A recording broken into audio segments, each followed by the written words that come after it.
please. My first question would be, how can EU counter any form of unfair trade dealings that China has? Let's say China is trying to comply with WTO standards related to subsidies, but obviously that's not a very successful story.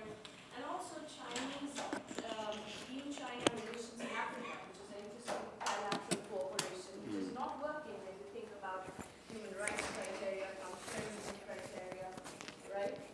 Which are, as you rightly say, are important things that EU may consider, although it's very contested within the EU. So if you could throw a light on, I don't know, please. Good. Many thanks for your questions. Shall I already answer those two questions? Perfect. So many thanks again. I mean, on your first question, I mean, I think it's a very, very important point that you are making here. I mean, the first argument that I would like to put forward is the fact that, I mean, we should never forget the fact that China's accession to the WTO back in 2001 was the fruit of a very lengthy and difficult negotiation process, which lasted for more than 15 years. And the fact is that to become a member of the World Trade Organization, China has had to give up a lot. When you look at the obligations, the so-called WTO plus or WTO minus obligations or rights of China under WTO law, they are very different from those rights and obligations of a number of countries which were the historical members of the GATT and then of the World Trade Organization. And this is something which came up to be particularly clear in a number of recent cases which have opposed, I mean, the European Union with China. And I just would like here to make reference to two cases, the raw materials and the rare earth case, in which the whole debate did relate to the availability of general exceptions of the GATT for China to justify export subsidies and export quotas. The fact is that the appellate body and the dispute settlement body of the World Trade Organization did rule that there was no automatic availability of these exceptions to China, given the wording, given the very wording of China's accession protocol. And this is really something we should not underestimate, because again, I mean, the negotiation of China's accession protocol was all about, I mean, the kind of balance of power of the past, right? China's trying to get access to the WTO, and China, which had to convince, I mean, the key stakeholders were mainly at the time, I mean, the European Union, Japan, and the United States, which were really pushing China very far to adopt actually a number of those WTO plus and WTO minus obligations or rights. Now, if you look at China's, I mean, China reacted very vividly against, I mean, those decisions of the WTO dispute settlement body. So far, I mean, some would argue that China still, I mean, China's market of rare earth and raw materials is still not going in the right direction.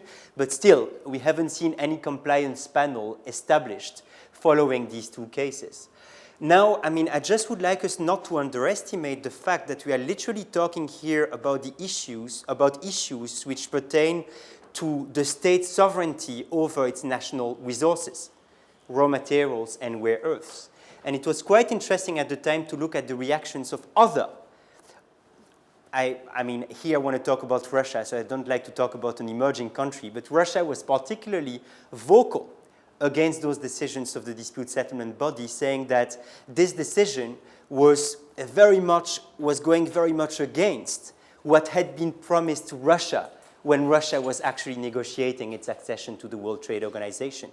So I think your question very much relates also to what is or what should ideally be the relationship between the WTO legal framework as a whole and accession protocols on the other side. And from that perspective, I mean, there are huge gaps indeed. And it's quite interesting to see how China is active to actually advise, I mean, developing countries willing to become new members of the WTO. You have those so-called China WTO seminars or roundtables, which are actually jointly organized by the Chinese government and the WTO Secretariat, which aims at providing advice actually to a number of developing countries. And I think that this is also a little bit in that context that one should actually situate these discussions. Now, on your other point, I mean, with regard to, let's say, this kind of triangle, right? I mean, the European Union, China, and Africa. The first point that I would like to make here is the fact that when we are talking about the European Union in Africa, it's very important to make a very strong distinction between the EU in Africa and the member states in Africa. Because actually when you look at the practices of a number of EU member states in Africa, it's not that different from what China does in Africa. The gap is maybe less significant, the gap is probably more significant when you look at the European Union. That being said, I mean, you were fully right to mention the fact that the kind of collaboration between China, the European Union, and I would also say the recipient countries, because we always tend to forget about them, I mean, the institutionalization of that dialogue remains very limited. If I'm not mistaken, I mean, the European Commission has an observer status in the context of the FOCAC, which are those, I mean, annual meetings bringing together African leaders with the Chinese government. And I think China also very often sends representatives when you have the annual EU-Africa summits, which take place in Brussels. Now, if you look at the actual practice, I mean, the literature has always made a kind of, in a certain way, very often made a clear distinction between the EU being all about conditionality and China being all about a non-conditional engagement in Africa. It's completely inaccurate. It's completely inaccurate. And what we've come up to realize recently is the fact that I wouldn't say that the two actors do meet in the middle, but at least that China does realize that some kind of conditionality is important. And on the other side, the European Union realizes that conditionality at any cost doesn't work. Let me make that clear. I mean, the idea of conditionality being imposed at any cost explains why the European Union is no longer influential in a number of African states. I mean, Zimbabwe, Sudan, and a number of other countries are now, let's say, the kind of monopoly in terms of foreign direct investments or development aid of countries such as China and a number of others. So from that perspective, conditionality at any cost doesn't work. On the other side of the spectrum, China has come up to realize that the complete lack of conditionality doesn't work either. The idea of China is obviously not to promote human rights, democracy, or whatever, but still, they came up to realize that the non-respect of basic good governance standards did impede the level of return on their investments. We are literally talking about return on investments. If you build up a highway and that highway is destroyed 2 years later because the local government was not able to take care of it, what's the point of investing that money? Okay, so from that perspective, you see that China has become increasingly, in a certain way, concerned. I mean, by, in certain ways, some what we would call, I mean, good governance standards. So, and the last point that I would like to make is that we always tend to talk about the EU in Africa or China in Africa. It's very important to look at the realities of specific African countries. Because, again, the recipient country's perspective does matter a lot. And there are a number of cases. I mean, I will start next year a big project on China in Rwanda, very specifically. Because Rwanda is quite an interesting case in the sense that China is now the second provider of foreign direct investments. But Rwanda has only started actually to discover or actually exploit the natural resources that it has underground and on its territory. And so it's quite interesting to see how links between China and Rwanda actually shape in a certain way the regulatory framework that Rwanda tries to build to actually regulate and shape, I mean, the exploitation of those natural resources. It's completely different from what you would have in a country like Zambia, for instance. Zambia, in which China has been there for a number of years, and in which Chinese investments in Zambia are one of the main issues discussed every time you have a national election. In Rwanda, you have no debate about it. So again, the kind of arguments or discussions you can have about Chinese investments in different African countries will vary tremendously in a certain way. And no doubt the interesting complicit costs as well as, corrective presence of various bilateral relations with respect to the African countries and EU member states will also play an interesting role. Yep. It's true that these kind of, I mean, former colonial links do play a role. That being said, I mean, for a number of them, they've become increasingly difficult. I mean, if I take the specific example of my own country, namely Belgium, I mean, the bilateral relationship between Belgium and Congo have become, I mean, incredibly bad. And in a certain way, I mean, a number of African countries, I mean, have become increasingly reluctant to keep what, I mean, the former colonial powers would like to see as the good old links between the European members, between them and the concerned African country. Thank you. You're welcome. Many thanks for your questions. Thank you, Doctor, for your insightful presentation. Towards the last part of your presentation, you quoted something about French president saying that the European Union might divide into 4 regions. Yes. With that, and also I just want to go a year back. It's about the Brexit. Yes. The UK broke off from the European Union. And also Germany, France, and other powers in the European Union, like the eastern part of the European Union, getting fragmented. Mhm. Don't you think China is gaining advantage in the European Union, business-wise, because of this fragmentation and divide of foreign policy? That's an excellent question. Many thanks, sir, for that. My answer to that would be that while China has indeed been very supportive of the European integrations from the very beginning, as my first slide of the presentation demonstrated, China has always tried, and more particularly recently, to divide the European Union in order to better rule it, or in a certain way, to play a little bit with this multi-level governance system in order to take advantage of it. And you are extremely right, I mean, to point out, more particularly to the increasing links between China and Central and Eastern European countries. China did create, I think it's back in 2013, a new format of collaboration with Central and Eastern European countries, which is called the 16+1. 16+1 does bring together a number of Central and Eastern European countries, plus some countries from the neighborhood, from the Eastern neighborhood more particularly. And the idea of this platform was actually to enhance the level of Chinese investments in those different countries.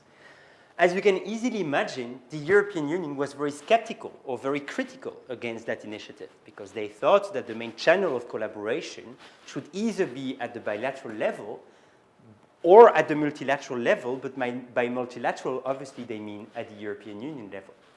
So this institution still exists. They have an annual summit. They've, I mean, been able to secure a number of investments. I mean, one of them is actually, I mean, the construction of a high-speed train connection connecting Belgrade in Serbia to Budapest in Hungary. That's the first ever, I think, investments under the 16+1. But even from the perspective of those Central and Eastern European countries, the initiative has been kind of disappointing in a certain way. And I think here it goes back towards what my question, the question I asked earlier, that is what will the Belt and Road Initiative be all about? We have a discourse. We have for sure strengthening of China's discursive power, being able to push, I mean, other actors in global governance to use that language of the Belt and Road Initiative. But in practice, I mean, where is the money and where are the projects, so to speak? And this is something which is very clear in the context of the 16+1. I think there were hopes for far more investments than those which have been taking place recently. That's one point. Then the second point is that what we've also seen recently is the fact that attempts of China to divide Europe in order to better rule it have actually led some of the key member states, some of them, you mentioned some of them, France and Germany, among others, to stick together, actually. And that's something which is obviously not good for China, right? More particularly in a context where, okay, they may have an interest in Central and Eastern European countries, but what China wants is a return on investments. And this return is still bigger today in those key economies, namely Germany, the UK, and France. Now, I mean, the first point you made did relate to Brexit. And here the argument I would like to make is completely different. Yes, the United Kingdom will have far less leverage vis-à-vis China in a post-Brexit world than in a context in which the UK was still a member of the European Union. Let's take one practical example, human rights. Member states have had that tendency to always use, I mean, the EU channels in order to blame China for its human rights violations. It's easier, right? You speak with one voice, 28 countries together, there is no retaliation possible. Or if there is any kind of retaliation, political retaliation after that, everyone will be actually submitted to that retaliation. Now in a post-Brexit world, what will be the British influence? And by British influence, I also mean British influence in Hong Kong. Don't forget that, the UK, still pretends to have this good old tie with Hong Kong following the retrocession of Hong Kong back in 1997. What will be the leverage of the United Kingdom with regard to the Hong Kong issue in a post-Brexit world? And this is literally just one of the many examples in which, the Brexit will have an impact on the kind of leverage of the UK from a foreign policy perspective. And here I'm not talking about the negotiation of a free trade agreement or bilateral investment treaty with China. I'm not talking about the way the UK will be treated by China under the WTO. I'm not talking about, the ability of the UK to resist against Chinese investments in some strategic sectors of its economy. All these are issues which are not solved. And the worst thing is that those things are even not discussed in the UK today, which is, I think, a real problem in a context in which, formally speaking, in theory, the United Kingdom will leave the European Union as early as March 2019, which is literally tomorrow. And as of today, we still have no idea of what Brexit will be all about in terms of the relationship between the UK and the European Union post-Brexit. And obviously, and de facto, we still have no idea about what will be the relationship between the UK and some non-European countries, the US or China or India being some of them. Thank you. Yeah. Matt, allow me intentionally to play the devil's advocate. Please do. Especially as somebody who's spent considerable time in China and at a premier institution. I'm sharing what my sense is, and it would be interesting to hear your opinion on that. Observation number one, the discussion, it's rooted in this reason which I believe is the core foundation, which is inability of the West to understand how China functions internally at all. What rule of law means to the Chinese government or to the Chinese people. What human rights would mean to the Chinese people or Chinese intellectuals or scholars based in China. Does it matter to the Chinese people the way it matters to an Indian or the way it matters to a European? And it is this inability amongst the Europeans or the Americans or the British which simply leads to their understanding of the future of the world order in a different direction, and it just doesn't match on that same road where the Chinese operate. Because if you are in China, and if you go to China, you realize it's an island. It's an island in this universality, so-called universality of values, which operates radically differently from the rest of the world. And why do I call it an island? Because it's still a thriving major power, which influences global institutions, which influences global trade, but it still does function very differently. And I would point this out as one very major reason for the conflict that you're pointing out in your discussion. Yep. And I don't see a sort of near-term solution. A corollary to this observation is a change in the Chinese attitude to global institutions, which is, till a few years in the past, the Chinese administration, the foreign policy of China was intended towards rejecting the global institutions. But, as you point out, in this, it would be interesting to read this book by Mintzner, right? It's the end of an era. They're no more rejecting the institutions. Take WTO, for example. Take bilateral investment arbitral awards, for example. They are endorsing these institutions. They want to be within these institutions. Seemingly, there's an understanding that we will have our own way, but by being within the institutions, there was very less amount of opposition from the Chinese government when they lost rare earth, which was surprising.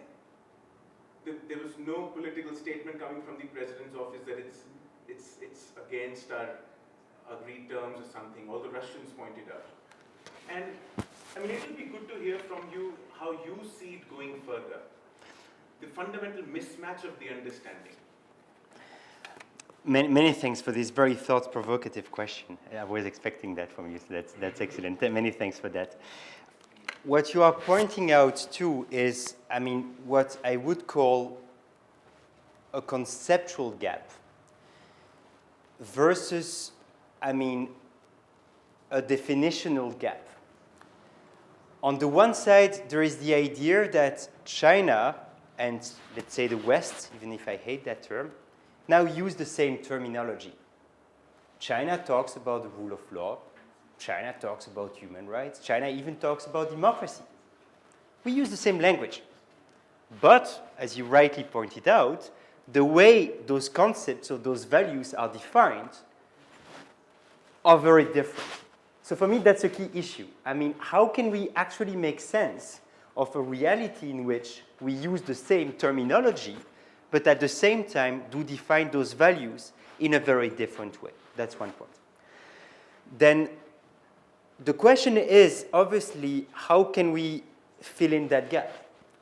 And I fully take your point that the best way to fill in that gap is actually to look at the way to develop what I would call empathy.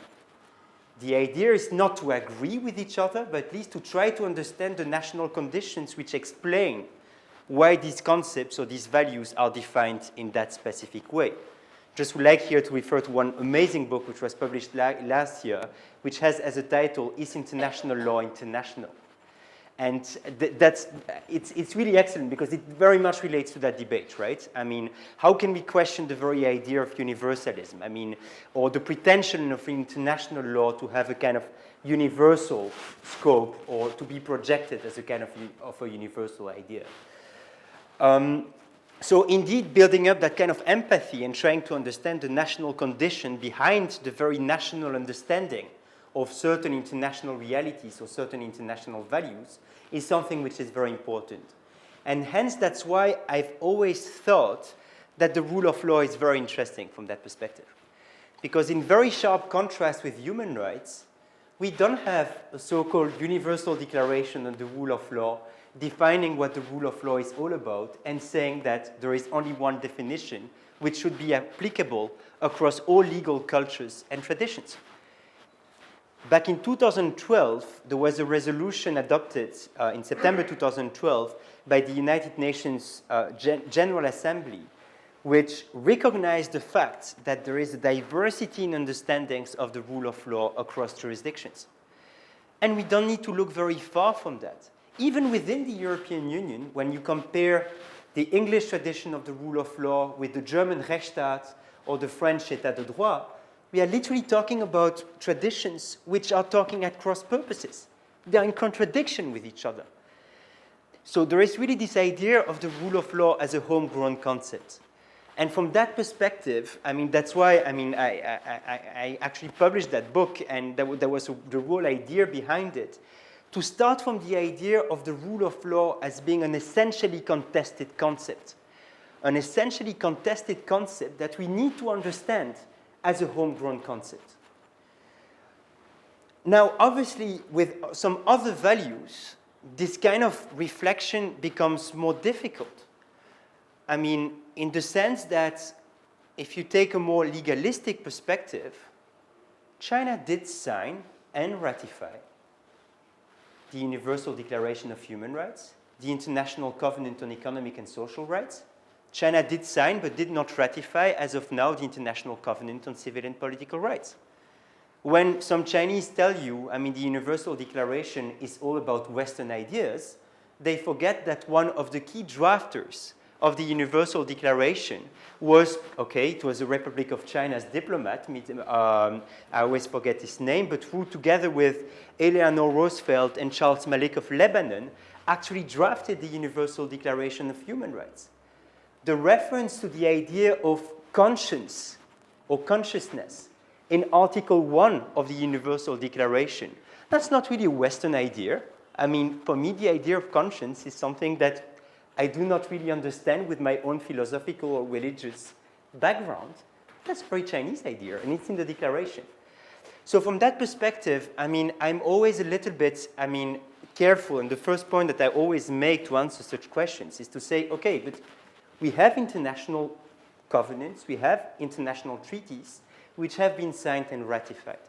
Now, obviously, the question is, in a context in which China is no longer an outsider, but a key stakeholder who participates to the discussions of those key forums, and the UN Human Rights Council is obviously one of them, in which China has become increasingly vocal, China now tries to shape the discourse from the inside. And hence, it's quite interesting to look at the text of the so-called Beijing Declaration, which was the first South Declaration on Human Rights, which was, I think, adopted by China and a number of other developing countries back in October 2017. And in this text, it makes it very clear that this Western liberal understanding of human rights is not the way forward.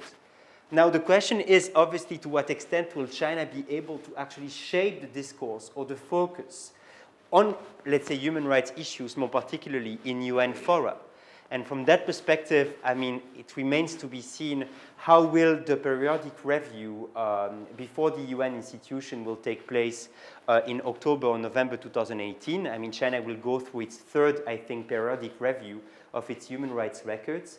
And it will be quite interesting to see actually how China will respond to the critiques, but also the other way around, how, to go back to the European Union, how the European Union will be able to speak with one voice in the specific context of this periodic review. So there were many things in your question, so I still hope that I did answer it in a certain way. Yes, this is an ongoing discussion, I think, which will keep going on for years and months. We wouldn't know a certain specific answer. Because the Chinese, in their opinion, the pragmatic foreign policy, they keep changing the goalposts. And when they signed, they would respond to your argument that when we signed on to these documents, we didn't have the leverage. And today we do, and we want to change that. We didn't have the leverage to turn them into the way we want, we perceive these legalities of these concepts. And we are no more bound by the sense in which they were signed on to. And they're very vocal about it. It was very surprising to have institutions, students from top Chinese institutions in the classroom. And I posed this question to them, what's your sense about human rights? And a student gave me a response that, Professor, why do we forget the denominator? It's 1.4 billion people. How many are the reported human rights violations? And all the states have their own fallacies, and we know, I can point out each of the EU member states and the human rights aberrations, and the denominator-numerator ratio would indeed be true, according to that student. And then she went on to tell me that a Chinese citizen grows up in a radically different political context and a cultural context, where we relate to the state in a very different way, the way a European citizen relates to its own state. And the way things matter to a European person, they matter differently to a Chinese person. The things which matter here may not matter there. So the world order has not accommodated this concern, and it has to. And the Chinese state is pushing for that. And we, in the modern existing world order, in the form of its institutions, like the WTO, we do not accommodate that. And till the time we don't accommodate that, this friction will go on. And it will reflect in the form of this trade war, the so-called trade war. This friction will reflect in the form of Human Rights Council discussions. But the good message out of this is the Chinese are wanting to stay within the institutions. Had they been rejecting these institutions more vigorously, then we would have seen a rise in authoritarianism, because we already have nationalist political movements across countries. That's the only good streak of thought. Okay, so I sense that we have spilled over into the post-lecture conversation a little bit. And it's noon anyway, so Rajdeep, I don't have a question. So last question from Rajdeep, and we can of course continue. We can close visually and continue on. Thank you very much for your presentation. so I'll ask questions regarding that. One, you showed us a figure, the table of the 3 pillars. Is that your drawing or is it the EU Commission's? It's the European External Action Service table, I mean, summarizing all the dialogues. So you do that or then it's from the EU company? it's from the, yes, it's written right here. Actually, it's, the source is somewhere, but it's indeed, you can find it online. I think if you type in, I mean, like architecture, EU-China strategic partnership, you end up with this table, which is a huge mess. We agree, it's too much. I was when I looked at the pillars, so to say, and if we look at the core, like the wheel on BRI principles, the 5 principles, it appears, China has skipped the first pillar and elaborated the second and the third. So the 2 and 3 have been turned into 5 parts of it.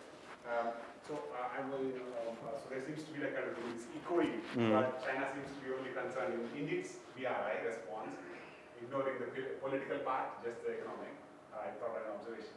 A question specifically is there a draft BIT, China BIT or? Nothing public at the moment. Because I was hearing in China in the newer guidelines on FDI, they now want Chinese FDI approvals to report any disturbances that they might encounter in the investing countries. So, so I was curious if there was any draft or any discussion on this, if that disturbances can be accessed by EU at large. Because I think what you said about the direct and indirect effects, I think it speaks to that.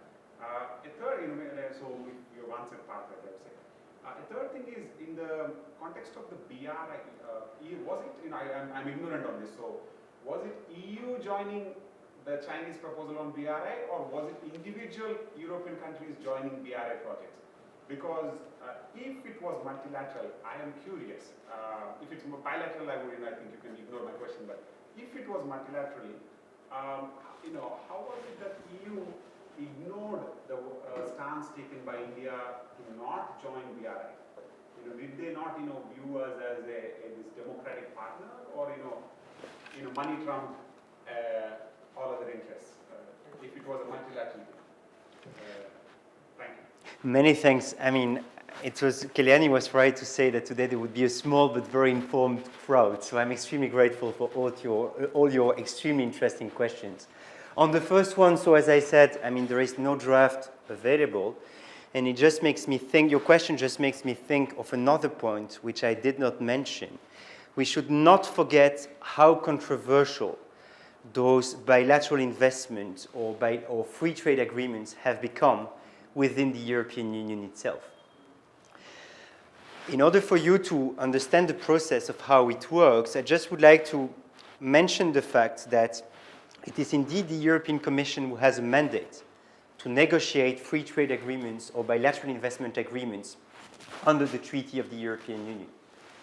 But after there is an agreement between the EU and a third country, all the member states have the right to say yes or no vis-à-vis the free trade agreement or the bilateral investment treaty. And when I say all the member states, I mean all the member states according to their own national rules, which means that in the case of Belgium, to talk about my home country, 10 million people, we are talking, I think, about 5 or 6 parliaments which will have a veto right, who have a veto right actually on the adoption of such agreements.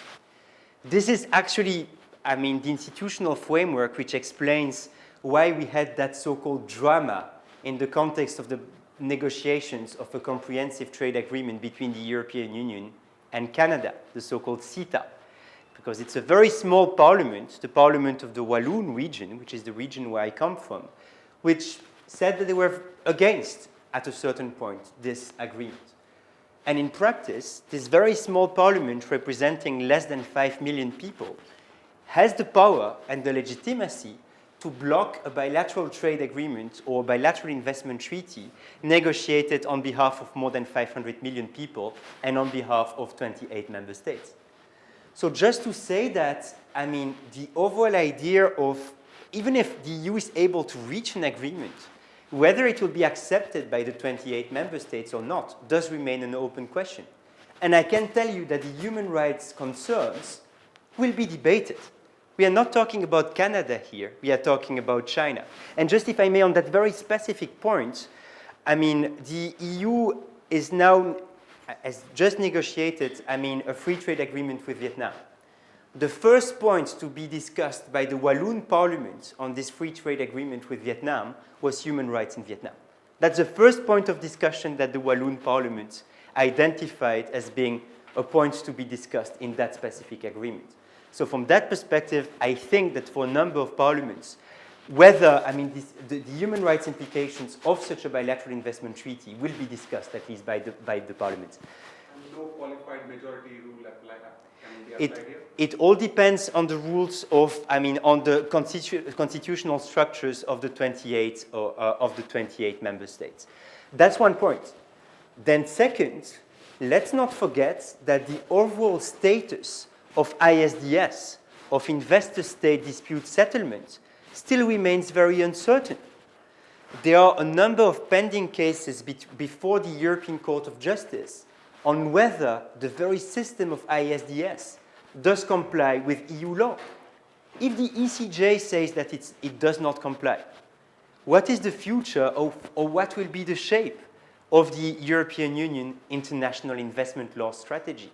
So there are a number of uncertainties in a certain way which do not only relate to the Chinese side but also to the EU side. And it is really in that context that a number of member states have become increasingly impatient, in the sense that a number of these existing bilateral investment treaties between China and individual member states, I mean, their termination date is approaching very fast. And now you have an increasing pressure by the member states to tell the European Union, look, we know that we are no longer competent to negotiate investment treaties with third actors, but we need something. We need an institutional and legal framework to actually shape our investment relation with China. So many uncertainties there. On your second question, which relates to, I mean, whether we are talking, about the existence of, let's say, an EU stance on the BRI, or whether we are more talking about an initiative which has been, joined by member states on an individual basis, let's say that it's yes and no in a certain way. I mean, there have been attempts by the European Union to actually connect the Belt and Road Initiative with some European Union plans. Like one of the big initiatives of the Juncker Commission, so of the current European Commission, is actually to enhance the connectivity of the European Union with its neighbors. So from that perspective, I mean, the BRI and this so-called Juncker infrastructure plan do speak the same language in a certain way. So there have been, ideas to actually, not to merge, but actually to create connections, links between the BRI on the one side and the Commission plans to enhance the infrastructure and the connectivity with the neighborhood.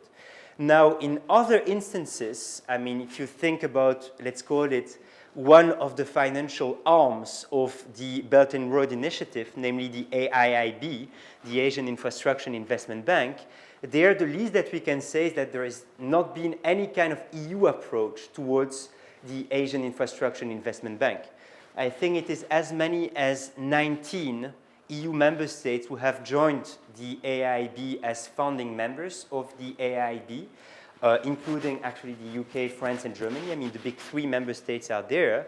But, I mean, actually what happened was that a number of member states were waiting for an EU perspective, an EU stance on the creation of new regional financial institutions, such as the AIIB, which had been portrayed by the US more particularly as being a challenger against the ADB more particularly. And this common perspective never came out. So at the very last limit, a number of member states, just one after the other, did decide, to join the AIIB.